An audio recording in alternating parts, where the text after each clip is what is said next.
Tātad šodien, šajā slapjā laikā, man būs jāņem nošķītie spārni, plasmas detaļi šitai mašīnai un jāgruntē un pēc tam jākrāso.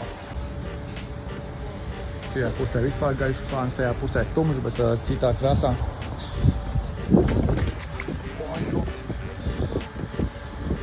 Un tāda šajās plasmas detaļas jānokrāso.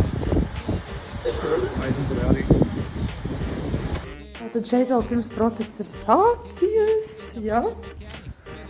Šis neglītās krāsas spārns un vēl šī detaļa.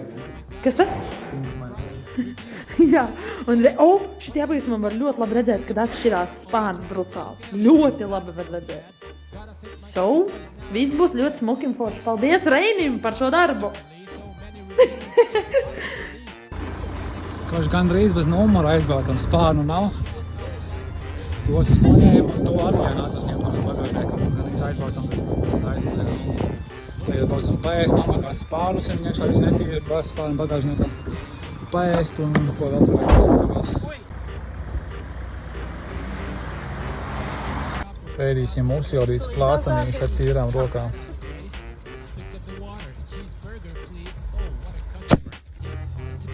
Jā, iefilmē šito. Lai viņi padzīst. Kroči atbrauca mazgāt spārnus, un es nespēlēju kādu atvēršanas pogu. Ķipa noņēmām jumtu, lai dabūtu tās spārnus. Miercīgi. Pat tā visi bez pogu varam izrādās, ka attaisīja bagāžnieku. Jo šī ir funkcija, ka noņem to visu jums. Jā. Paveicās, man jābrauc speciāli pakaļ. Āmen! Sandra izdomāja Reini.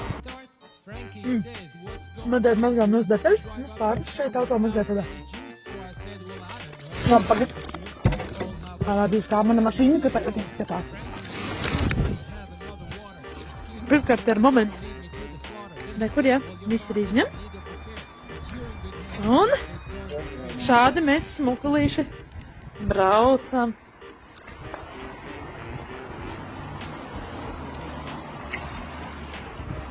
Detaļas. Viss notiek!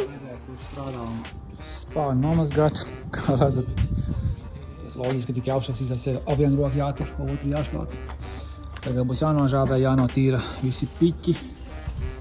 Un tad jau varēs slīpēt un gruntēt krāsot.